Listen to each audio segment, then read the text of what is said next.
On Sunday, which was the next day after the soldier boy had been called out, I was once again on the platform, and they had a prayer line.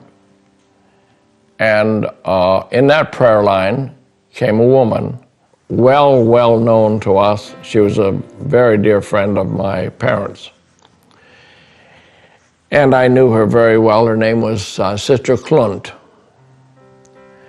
Her husband, they didn't have any children that I know of. Her husband was a very stout man, and I don't know what he actually did for a living, but I believe he worked in the agricultural department from what we have found out since.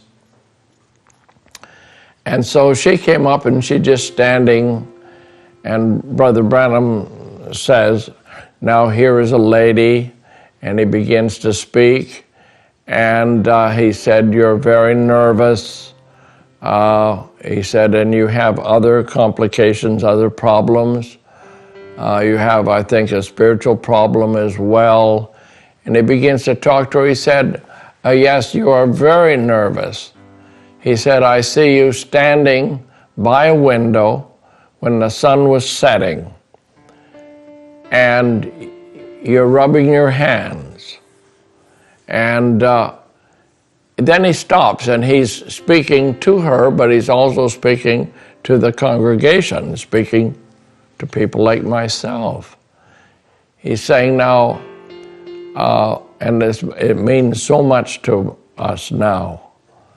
He said, "Now, who could do that? What man could tell you where you were standing and what you were praying?" And he said, "And then you prayed that God would help you to get a prayer card. And when that prayer card was given to you, you were so happy, very happy that you'd received a prayer card."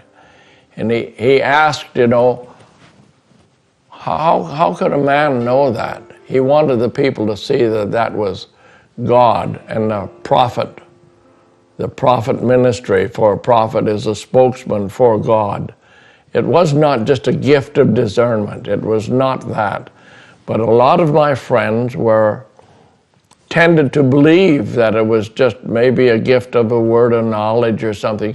It wasn't that. He was in both worlds. He was in another dimension. And he told her where she was standing, what her prayer was, and her reaction when she got the prayer card.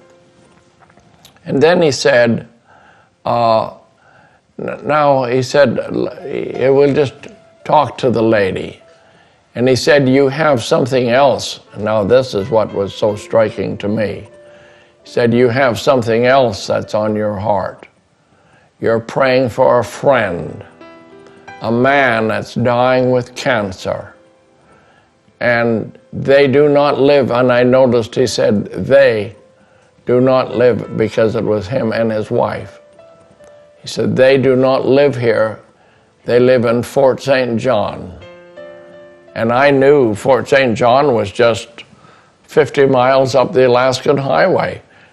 What Brother Branham did not know is we were going up the highway. I was taking him early the next morning, Monday morning, up the highway.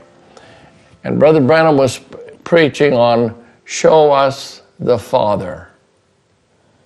I thought it was so remarkable. He was actually showing the people the Father. He said, "Who could tell you where you were standing when you prayed? No one but Almighty God. And that you're praying for a friend."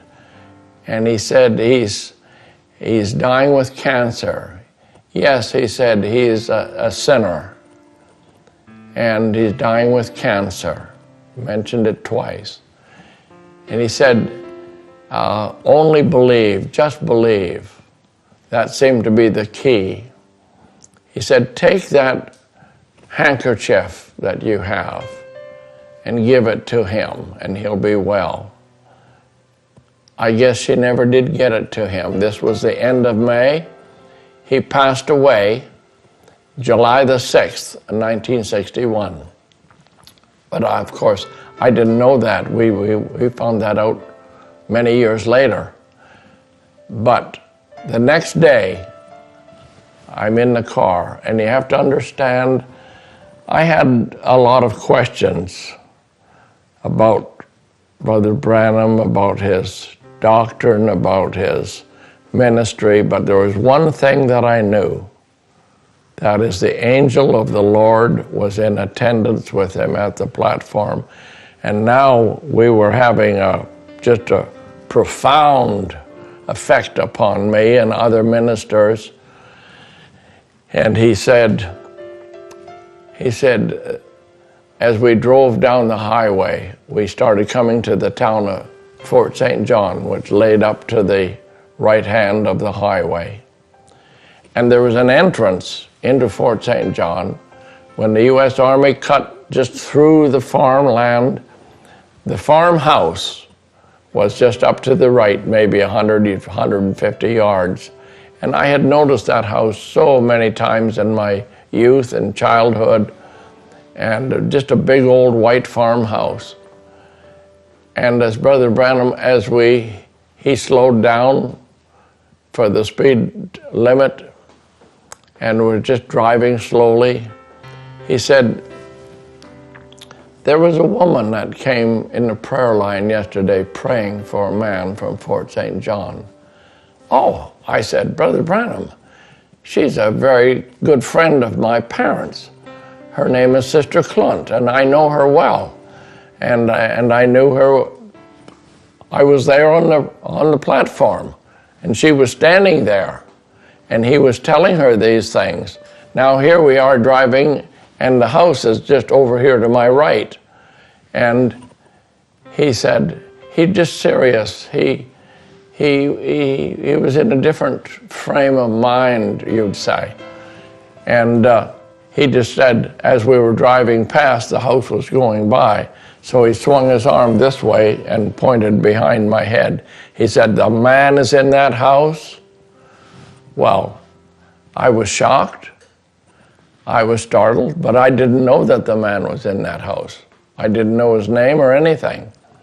And we continued on the road up to Fort Nelson and beyond up to Brother Bud Southwick's place. Brother Bud Southwick was just a new Christian. He had been saved in my church about a year before. I was so anxious to acquaint him with spiritual things. He was he raised horses, and he rode in rodeos and things. And so he didn't know anything. He didn't know Genesis from Revelation. He just didn't know the Bible. So I wanted to acquaint him with what a prophet was. I said, when we went by that house, I said, Brother Branham pointed to it and said, the man is in that house. I said, you know Sister Clunt? She was on the platform praying for him.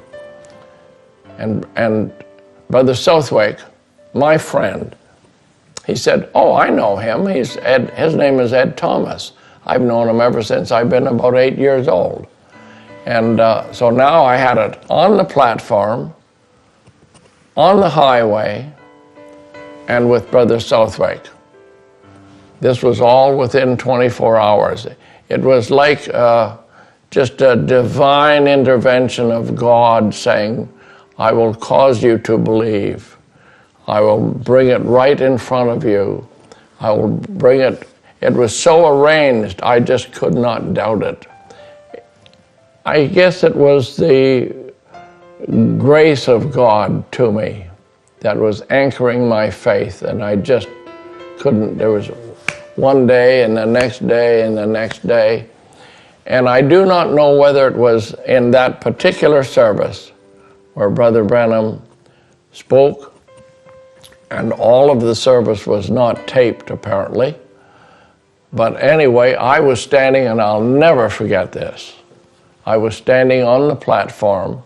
Right beside me, on my right-hand side, was standing Brother Paul Cornish, the pastor in the church in Grand Prairie. and he was just standing there. He was taller than I was. He was very dignified, very scholarly, and a man that didn't show a lot of emotion, but he was standing there, and Brother Branham was not facing us. He had his back to us, and the prayer line was going down the wall this time and up this way. And while we were just standing there, Brother Branham, I can't explain this. This is so strange. But he just lifted his head this way and cried out, "The boy'll be all right." And a force went by me. It was like a wind, but it wasn't a wind. It was just a power, a force. Just went by me, but I was conscious of it. And I was bewildered. I don't know what's happening. The boy'll be all right. And Brother Paul Cornish, collapses over and is in convulsing tears. And I don't know what's happening. Here the voice, the force is so unusual while he's just talking to somebody in front of him. And here's Brother Paul Cornish. What do you do when somebody's, crying and convulsing? I didn't know whether to pray with him or what to do. Then he straightened up after he collected himself. He nudged me and he said, "Brother Eddie," he said, "you see down the prayer line towards the end?" He said, "Young lad that's standing there," he said, "that's my son. And he's up for a serious operation next week." And to have those kind of things, I just became aware of another realm. I became aware of another place, another dimension. This man was not just ministering to the people, but it was like he was in contact with another world. The boy'll be all right, and he just continues on. And I don't know anything of the lad, or what happened after that, but that was just a very, very strange and very unusual event for me.